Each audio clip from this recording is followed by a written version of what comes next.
How you doing, guys? How you doing, guys? Today I'm back with Ray. I haven't done a stream with Ray for so long. I think that was like, is it 2 years ago or a year ago, Ray?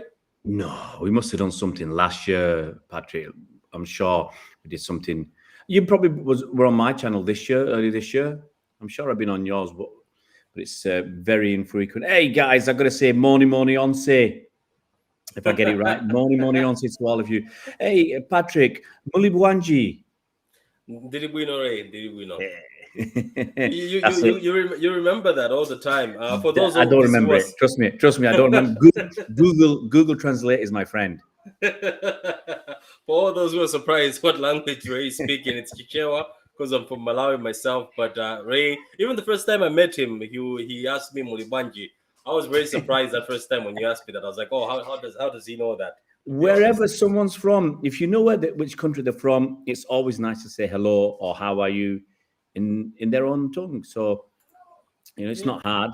With Google and Google Translate is Omniglot is very, very good. I use Omniglot as well. Wherever somebody is, it's no problem. You can find the right words to cheer them up. Especially if they're in a foreign country, to hear some language from back home. It's always nice. It is exciting. Even sometimes when you just see somebody random who's from your country, let's say in the train station or a bus, it's such exciting. It just makes you feel like, oh look, I'm not the only one here. I see we already have somebody. We've got a few people watching on Twitter. Yeah. Get involved. Blair, how are you doing, man? You're saying what's up, Patrick and Ray? Hope you're well. We're well. I don't know how was your Christmas, Ray. How was your Christmas? Did Santa bring you gifts? I've been in France, so I came over about 12 days ago. I had a job in France, so I did that, and now we're just having a couple of weeks rest. It should be rest and relaxation and recuperation and all that, but it's basically eating. That's my life. Me and the bakeries around here. There's 3 in my town. There's fewer than 7,000 people in the town where we live, and there's 3 bakeries, and they're opening another one. So, at the end of my street. So it's crazy. Every day I'm in there. They all know me around here. So, but been busy and just going around the sites. Actually, when you talk about meeting people, a couple of days ago we were in Paris. We were going to I don't know what do you call it, an exhibition. It was a Banksy thing. So it was about a lot of his graffiti art and the stories behind them, and so they recreated some of the things that he'd done, and that was quite nice. And actually, after we'd gone, we were out and we were walking down the street. I saw a guy wearing a Man City top or a Man City.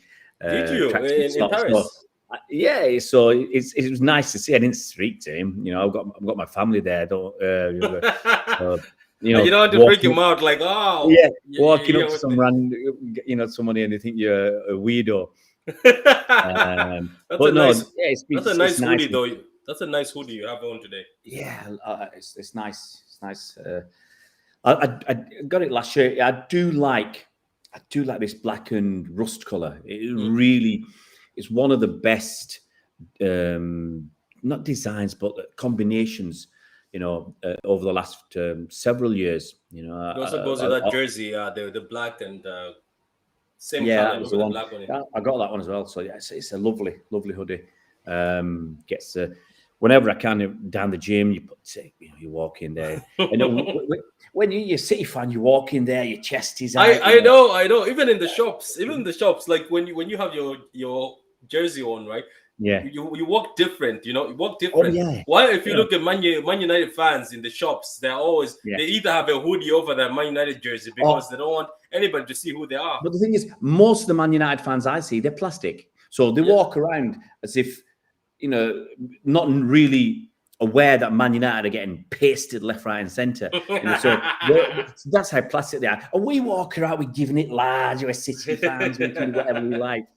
So so Abdullah says that must-win game against Brentford. Arsenal fans are confident, gassed, and hyped that they have a chance against us. Look, it's always a football game that everyone has a chance. But on our day, if we play very well, I doubt Arsenal can stand on the same pitch with us. So, No. Ray, you know the usual stuff. As soon as Man City started winning games, we're on 7 now in a row. I think so. The Nine, first articles nine, were nine now league we're games in a row. oh yeah, Nine. 9, yeah. The first articles were about us being boring. That's number one. Tweets about us being boring.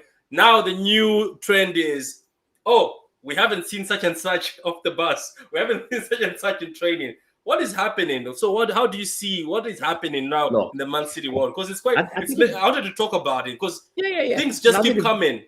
yeah. I hadn't done a video for ages. I've Yeah. taken a step back from YouTube because I've been, especially in the UK, I've been working so much at the weekends. I haven't got time to go to matches. I haven't got time to watch much football. Time. With everything that's gone on with COVID, and I've had to rejiggle everything. So I've taken a step back from everything. But I did a video last week. I did a video about this boring stuff. And the thing is, if you go back, I go back to that Centurion season, 2017-18. We smashed every record, almost every record going. Most wins, most goals, most points, biggest gap. It was a crazy season for City, and that season, especially, I noticed off the field stuff being brought up because they couldn't compete with us on the pitch. They couldn't. Nobody could compete, so they focused on stuff off the pitch. They said, "Oh, you've got no fans. You're the empty ad. You got this. Yeah. Your money bags. You're cheating FFP. You're human rights abusing owners and all this stuff." And it was all simply because they had nothing else to talk about. They couldn't talk about football. That's all non-football stuff. They couldn't talk about football because we were wiping the floor with everybody, and. That we beat every single team at least once that season, on our way to the title. So they couldn't talk about what was going on the pitch. And it's happening again. Happened last season. We saw a little bit of that. And it's happening again this season where, as we go on a run, as we, climb to the top of the table, the knives are out. And it's, now it's the boring football. But here's the thing. The football is partly boring because the opposition teams set up to defend. Yeah, true. That's the truth. It's not going to be an exciting game. It's going to be City dominating with up to around 80% possession, looking for that gap. And when the opposition get the ball, if they're playing 5-4-1 or 6, sometimes it's 6-3-1, they just launch it. They take a couple of touches and launch it forward to their one man up front who might have 2 or 3 defenders around him. City get the ball back, starts again. So that's what's making it boring. It's opposition teams and their negativity that make games boring. We saw with the Leicester game. Yeah. I challenge anybody to say that Leicester 6-3 game to City was boring. It wasn't boring. It wasn't. Well, it was full twists and turns. Yeah, even in that first half where City, were 4-0 up, Leicester had a couple of opportunities. They were not content just to sit back. Yes, they had to have that defensive mindset, but when they broke with numbers and they broke with pace and they overwhelmed City many times. We saw that in the second half when they scored those goals. So, teams that come out and have a go at City, I always say they have a chance. You sit back and wait for us to overwhelm you. Well, what chance have you got? You've got. I think teams have got like a 5% chance of getting something out of the game if you're just going to sit back. So you're seriously going to play City 20 times to win once? It doesn't work for me. I would much rather teams went for it. And give themselves a chance of getting a draw or a win. I mean, Palace. Yeah, because you never know. We've gone to Europe before, and certain teams have come in and fought and surprised us. And we've also gone to games like Crystal Palace where they surprised us. They came in full force. But I think this is it's always the coward's way they go for. They don't want to be embarrassed. They want to make sure their scoreline is short. But you never know. But anyway, Ray, I just wanted to introduce you. I'm pretty sure you know Carl from Pitch Points. He just joined us. I don't think I do. Hi, Carl. Yeah, Carl, this is Ray from Ray, good evening. From City Fan TV. Big up, Carl. Yeah, Ray, remember, I don't know if you remember when I met you in Manchester, we had coffee. We did. 3 years ago. Carl Solo, no? Yeah. How are you, man? Yeah. How you doing, man? I'm doing well. It's been a long time. Hope you're well. Hope family is well. Yeah, all good. Fantastic. Okay, so guys, we're gonna start off with the Brentford game, and I'm gonna see your thoughts. What do you guys think about these injuries? Like Rodri, I'm not sure if he's injured or it's COVID. I'm not sure. I'm not gonna believe the articles anymore because they keep to be lying. We know about Walker. Condolences to him, and I think he lost his friend. Remember? That's the last we heard. Yeah, he lost his friend. Who was his agent, and it was his best friend. So condolences to you, Walker. I hope everything is fine with you. We'll be praying for you. But apart from that, Stones, I know he has a knock. I haven't seen him in the training pictures. Again, I'm not going to be believing training pictures anymore because people keep showing up later on. Rodri, obviously, I don't know if it's COVID or injury, so I'm not sure. But let's take those guys up. So what do you think? Is it possible he was just rested? I hope he was. I hope he was. And Patrick, this is what Ray's absolutely correct, right? And I think, and maybe Ray can explain to me and to you, I don't understand why some of these accounts create these fake narratives that get everybody spun up. I mean, I just say wait till the manager says so. I mean, you have these accounts who create these stupid narratives that are incorrect. The one about Diaz not on the bus, right? All of a sudden, Match News, wasn't it? Yeah, well, and I'm like, and I said, wait, let's be patient. Let's wait. Maybe Diaz got on another bus. Maybe he drove this car. Maybe something happened. And everybody got spun up. Diaz not on the bus. So what does that mean? Why do they create these narratives? Look, it's all about the clicks. It's you get the clicks, you get the money, and that's it. That's the end of it. I saw something on Twitter today. Someone put a video up from troops and him complaining that Arsenal don't give him respect or a red carpet treatment and stuff like that. People, they're out there saying totally outrageous things. And initially, if you go back several years, let's use AFTV as a good example. Several years ago, they just set up and it clicked, it worked. But people were saying stuff, and then they started making money. And then the people said, we have to keep saying this kind of stuff. So it's all about the outrage and all about the sensationalism. And we see it across the board with lots of fan channels. And that's what it's about. It's about, sometimes it is just making stuff up to get those hits and clicks and get the numbers and make money. And that's all it's become these days. I mean, I remember being contacted a couple of months ago by it's probably something like Football Bible or something like that. One of those accounts to do. They wanted me to do a video with was it Tate? What's his name? Andy Tate from the United fan, and they want me to do. Sorry, From the United stand. Yeah. So they want me to do something with him, and you knew what it was going to be like. He's just a fast talker who's trying to shut you down and go over the top. And actually, I wasn't available. I was in Germany working there, and they offered me a reasonable sum of money to come and do that video. But I was in Germany. I wasn't coming back for that. I was working there. So then you realize, actually, I mean, they offered me 250 quid to come and do this video. So you realize there's money in it for them because they need that rant. They need that almost, verbal jousting and almost verbal fisticuffs. And that creates a lot of interest. People watch it. People laugh at the people making those videos. Oh, apparently, just sorry for cutting you. Sorry, I just missed the penalty. Apparently. Yeah, I know. He's my fantasy captain. I didn't want to say anything. I've lost a lot of points there. So the thing is, there's actually big money in it. It's not small money. Arsenal Fan TV 2 or 3 years ago, when I looked at, I think they were making a turnover over £500,000 a year.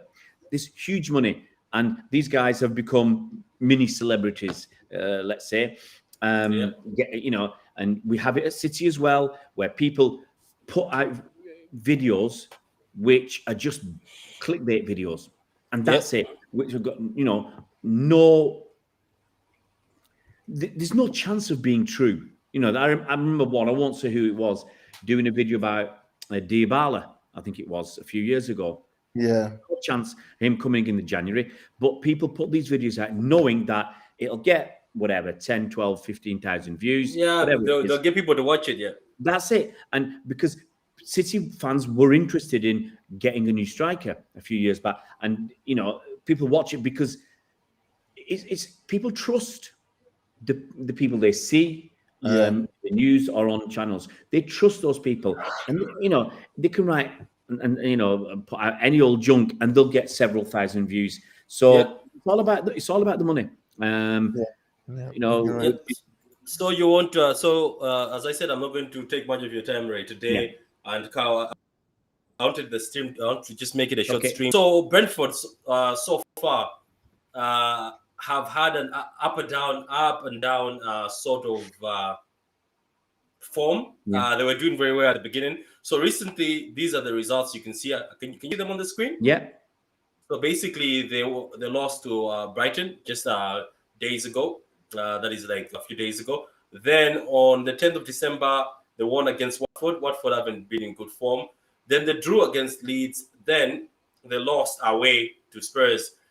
By the looks of it looks like they're doing better at home, if you can see it, because on the 28th of November, they won against Everton. And then they lost against Norwich on the 6th of November. Norwich, who are at the bottom, I think got the first win, if I'm not wrong, one of their wins against Brentford. So, what do you guys think so far after seeing all that? After you, do you think it's going to be a difficult game for City? We're going to Brentford Stadium, or do you think this will be one of those games that we just go and steamroll them and move on to the next one? Carl or Ray, what is your view? I mean, I can Ray go since he's the guest. I'm going to let you go. But look, Brentford, you're right. They've been a bit up and down. They had 2 weeks off, and then they ended up losing to Brighton. I think they're beating teams that they should beat, you know, like, or getting points against them. Apart from that Norwich game, they drew with Newcastle. They beat Everton, I think. They drew with Leeds. So they are accumulating points. Ivan Toney looks pretty decent, but look, you'd expect City to go and win, and obviously you can't be arrogant and just think it's a walkover because you know there are two teams playing football. But you'd think with the form City are in at the moment, the goals we're scoring, and apart from hiccup against Leicester, the lack of chances. It's the lack of chances we're conceding. We are not conceding too many chances. You know, that Leicester game was the first time in 15 games that we'd conceded a chance on a break. Yeah. On a counter-attack. First time. And there was a stat I saw that that has only happened when Rodri is there. And the only time it happened with Rodri where we conceded from a counter-attack is only twice.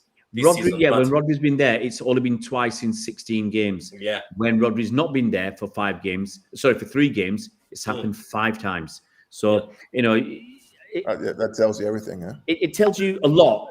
For me, it's still it's a strong coincidence. If it happens a few more times, then you say it's fact. It's got beyond a guess or a feeling to strong situation, and then it's fact. So but you look at what City are doing at the moment. It's amazing. Brentford are going to set up. They have to set up ultra defensively. They don't want to paste in. There seem to be a team that doesn't want to defend. They want to attack. We'll see. We'll see tomorrow.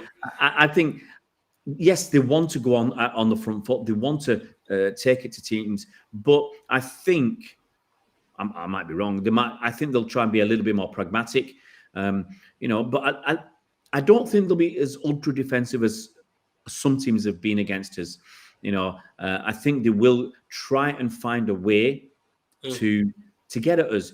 I think some teams, especially when they come to Manchester, all they're focused on is not conceding, and they're not really bothered about scoring. And what they're trying to do, get a 0-0 out of it. I think Brentford get a chance through a corner or some free kick. Yeah. But I think Brentford will actually try and score, which will make for a more interesting game. and exciting, yeah, for those who Yeah. are calling us boring. So, Carl, what do you think about Brentford so far? You can see that form has been up and down, but obviously for the worst. At the beginning, they were scary, they were being difficult to beat, but now it looks like things have gone a bit downhill. So, what do you think? Well, they're newly promoted teams, so they're always going to have that buzz in the first couple of games that come up, right? And they played Arsenal, they beat Arsenal at home 2-0. Everybody was excited. New stadium, new league. The buzz was there, the adrenaline was there, so it was expected. But as with every new team, after a while, especially in the Christmas period with the fixtures, it becomes very difficult. Yeah, Tiredness, the standard of the Premier League always takes its toll, and that's why you're seeing that level of inconsistency across them. For us, the reality is it. While I respect them, and I think they're doing a great job. It all comes down to what City is going to do, what we do. If we don't take it seriously and we play like the second half against Leicester, just we poor, may yeah. not, we may not get the result. If we play like the way we can play, like how we played against Watford away, how we played against Chelsea away, there should be only one result, right? Which is a win. But if we drop our standards, then they always have a chance. Yeah, So that's true. They always have a chance. Look, before we move on to the lineup, guys, and predictions, I just wanted to get your opinion on this man so far. So, what have you thought of Raheem? It looks like he's coming back to his best, and I know that I think I did a video. I don't know about Ray if you did one, but I did a video where I was saying I don't understand what's happened to him. It looks like he's fallen down the pecking order, and he looks like he's not interested to be here. Now the rumors came about Barcelona getting him on loan. Rumors about him not signing a contract. I was like, is this all that's affecting him? But he was playing good for England. So what do you think? I'll start with you, Ray. What do you think of him so far? Looks like he's getting back to his top form. I need to be convinced more. And don't want people to think I'm against Raheem. I'm absolutely not against Raheem, but he's shown flashes against Leicester, for instance. That first half, he absolutely ripped them to pieces. Yeah. But I try and stand back. Look, he got he won that penalty. Terrible tackle from Tielemans. Let's be honest. Tielemans, he's been dropped for tonight after that performance. So it was poor from him. So I think that was fortunate that Tielemans put in a lousy tackle there. Well taken penalty. He scored another tap in. So, but when he gets past the players, and he did it 2 or 3 times, we need to see more end product. We need to either see a goal or an assist. And that's, I think, is missing a little bit at the moment. I want to see him do it every week. I want to see him score or get an assist every week. He's 27 years old now? Yeah, 27. He's 26. 26? Okay. He should be putting in top numbers right now. He should be putting in, in my opinion, a goal or an assist almost every week when he plays. Now, he's got this chance. He's back in the side. I think that's partly because Foden had been injured. I think if Foden hadn't been injured, Raheem would have struggled to get back in the side, certainly on the left, because I think Foden would have.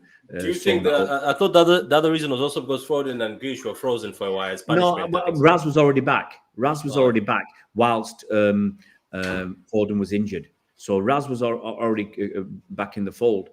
But I think he's been lucky to get that opportunity, but he's taken it. So that's the most important thing. He's looked exciting again. The way he was. Looks like he's having fun again with football. Yeah, he's having a lot of fun, but he's got to be consistent and he's got to up his numbers. We've got to see. There's no point.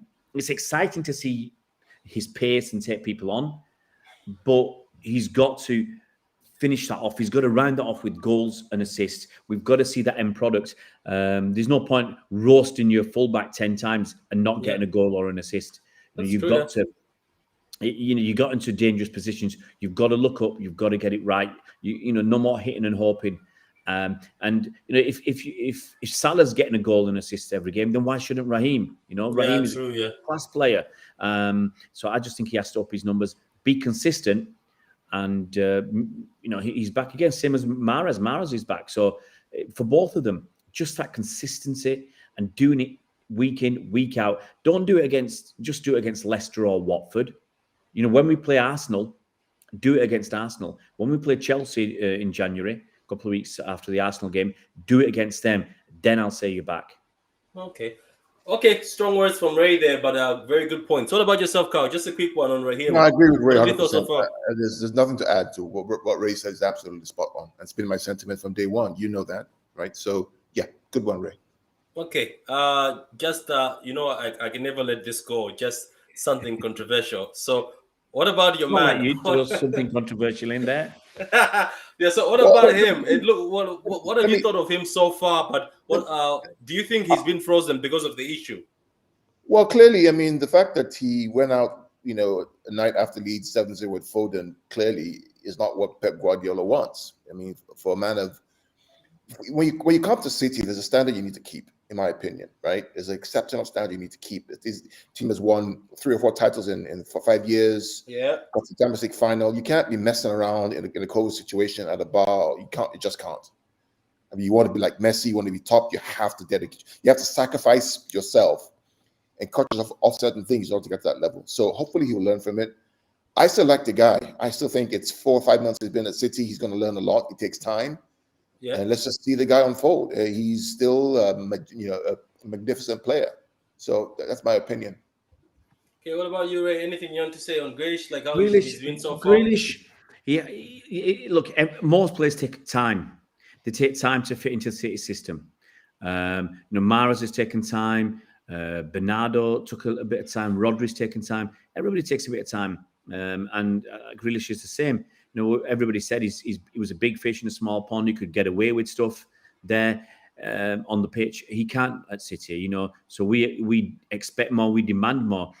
And the big difference is, Villa, you can have a bad game and you'll still be picked next time. City, you have a bad couple of games and you're out. So, I think that's crucial for him. Liverpool nearly scored there, but it's crucial for him if he wants to play for City. He's going to have to up his standards both on and off the pitch. And I think he'd already been dropped. I don't think he'd been rested because he'd been playing almost every game. So I think he'd been dropped already before this incident with Foden. Foden's back in the fold and Grealish isn't. And I think that's possibly for 2 reasons. One, because Foden deserves to be back in the fold. He's a better player, in my opinion. Yeah, that's true. I also think the same. Yeah, he gives us more. And, possibly Pep loves Foden a bit more because of what, he's been with Foden for the last 4 years. And Grealish is older. He should know better. And I think this is going to be a chastening experience. He'll learn from it. He has to learn from it. Otherwise, he'll be gone. Maybe not sold, but he'll be frozen out. So I don't think he's been properly frozen out because he's been on the bench. If he was being frozen out, he just wouldn't be on the bench, and you'd know there's a big issue. So I just think it's a combination of a slap on the wrists and other players who are playing well, and you don't, while you got a winning side, you play well. But maybe he'll come in. We need to rest players a little bit, so maybe he'll come in against Against Brentford, maybe. Okay. Yeah. Thank you, guys. Thank you, Conrad. Right. You picked your lineup. So, Carl, the lineup to the left hand side is mine, and Ray's is the one to the right hand side. So, can you explain your decisions, Ray? My decisions, I picked the best team that I've got and squeezing players in. I'm hopeful that Walker, I don't know whether he's back in training. I don't know who you can trust anymore. But that's true. Yeah, you're not sure. There's no transparency. Even Abdullah said in the comments saying there's no transparency from the club so far.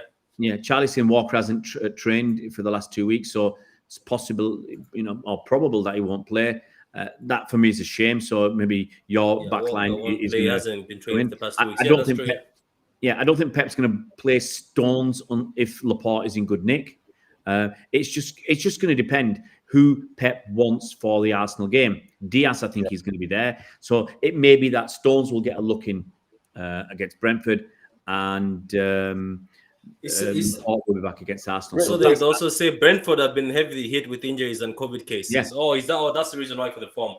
This is what he said, Abdullah, which caught my eye. He says the lack of transparency from the club with fans is appalling and shocking. He says he would like our club to tell us who is injured and who's training and what's Look, going on. They never That's what he told feels. us last season when Aki was out for ages. We never heard anything about that. So look, sometimes you've got to give players privacy. You've got to respect them as well. You can't just, they're not a public property. So I don't mind that too much. Look, we just want to know. I don't think Rodri's got COVID. I think it'd have come out by now if he had COVID. I just think he's rested because against Leicester, we didn't need him. We shouldn't have needed him. So I'm hoping he comes back. Bernardo Silva and Gundogan, the best two with Rodri. They were last season, still are the best two players to go with him. And I think right now, Sterling and Mahrez have got those wing spots at the moment. And KDB, I'm going to squeeze him in by playing him as a false nine. Pep, for some inexplicable reason, has decided not to play Gabriel Jesus. Ever since I think my lad has got him in his fantasy 11, and he's not been playing him at all since then. So for whatever reason, I love Gabriel Jesus on the right because you knew as soon as he got the ball, that ball was coming in. He wasn't like Mahrez twisting and turning. Yeah, wasting time on the ball. Got the ball first time or one touch crossing, and you knew what was coming. He's on 6 assists for the I think 6 or 7 assists so far. So he's also one of the top. So he was amazing. So what about Kyle? What do you think of our lineups? Oh, Kyle seems to be gone. I think Kyle gone. Yeah, I think he's gone. Kyle, I think he's gone. Yeah. Kyle, are you with us? Lineup. So you've got Ford and Sterling. I can't see Pep putting Sterling on the right. He might be obviously wrong. He could put Gabriel Jesus on the right, put Sterling in the middle. I don't know. It's one of those. We don't know the fitness situations of the players. Yeah, as Abdullah said, that none of us know exactly what's going on. Exactly, and we don't know. I mean, the Arsenal game is on the 1st, isn't it? Yeah, the 1st of January. Yeah, so we got 3 days. So we played on the 26th, we played on the 29th, we played on the 1st. Yeah. So we got 3 days between each game, and it might be that you put your best team out in each game. But I suspect if you're going to rest players and take a slight risk, it's the Brentford game that you take the risk. Yeah. Luton scored. No, Leicester almost scored, but not a nice save from what's his name? Trent was on the goal line, so he saved that. So anyway, look, for me, the reason why I put in Jesus is because I just want a bit of energy. They can be, and I know that Jesus, Raheem, and Foden can be rotating. The swap. They keep swapping. One of them goes this side. Foden can play at the right hand side, left, middle, everything. But anyway, I'm not very happy. It's bad to say this, but Fernandinho, I think his legs are gone. And look, I don't blame him. He's 36 years old. But I hope we score early and then suffer later, as we did against Leicester. Or I hope Rodri is back. But anyway, guys, that's everything from us. What's your prediction, Ray? What do you feel for this game? I just want a clean sheet, so I'll go 2-0 City. 2-0 City. Okay, what about you, Carl? Welcome back. Yeah, sorry, my battery died. But Ray, I looked at your lineup. The only thing I would change, I don't like inverted wingers. I feel like we struggle when we play Sterling on the left and Mahrez on the right, because especially against a back five, because they have to invert into the traffic. So I would do Foden left and maybe Sterling on the right or Jesus. The problem is Pep does like them. That's the problem. I mean, I know. If I'm playing Sterling plays on the right, and I'd have, looking at Carl's team, that's the front three I'd have most games. Yeah. Or either Gabriel Jesus on the right and Sterling in the middle. Yeah. But Pep doesn't like that. If Pep wants Mahrez to play, Sterling has to play on the left. If Mahrez is having a rest, then you'll see Foden on the left and either Gabriel Jesus or Sterling on the right. So it all revolves around whether Pep wants Mahrez to play or not. Yeah, I think the score, I'm going to predict 2-0 as well. I'm going to go with Ray. It could be 2-0. It could be 7-0. Yeah. How you doing, Almighty Blues FC? Yeah, big up to you too, man. So guys, that's everything for me. I think this is going to be a 3-0. I hope Rodri is back. I hope if he has COVID, I hope he recovers well. Yeah. If he's injured or he was rested, we'll find out soon. As Carl says, let's just wait for the manager. But as everybody's saying, maybe the club should be more open, but maybe they're doing that purposely. They just don't want to show their cards. They don't want to tell people exactly what's happening. But also, as Ray said, the players are also human beings that have their own lives. Let's also not stick our nose deep into their lives. So anyway, guys, that's everything for today. It was a good chat. I always love having streams with Ray. Carl, Ray is the one who got me into YouTubing. I was in his channel at first. Yeah. Ray's fantastic. I met him in Manchester. We had coffee. He was a really good guy. Ray, we should connect again on Twitter or whatever in Manchester, man. No, soon, hopefully, maybe. Oh, we're trying to both go. Carl was suggesting that we both go, so we might head there. Ray's amazing. I've had the pleasure of sharing a Starbucks with him, and it was a wonderful experience.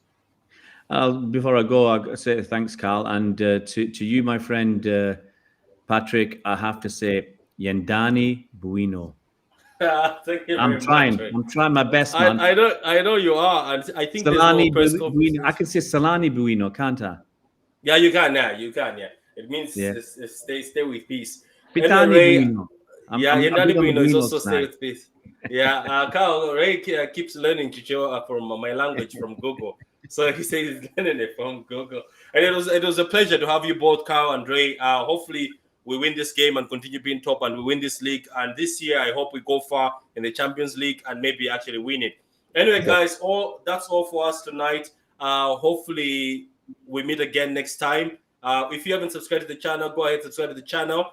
Right now, I'm going to be doing more videos because in Ireland, all shops, companies, places are closing at 8 o'clock. So there's no more 12 a.m. closes for me. So you're going to see more of me these days. So anyway, thank you guys.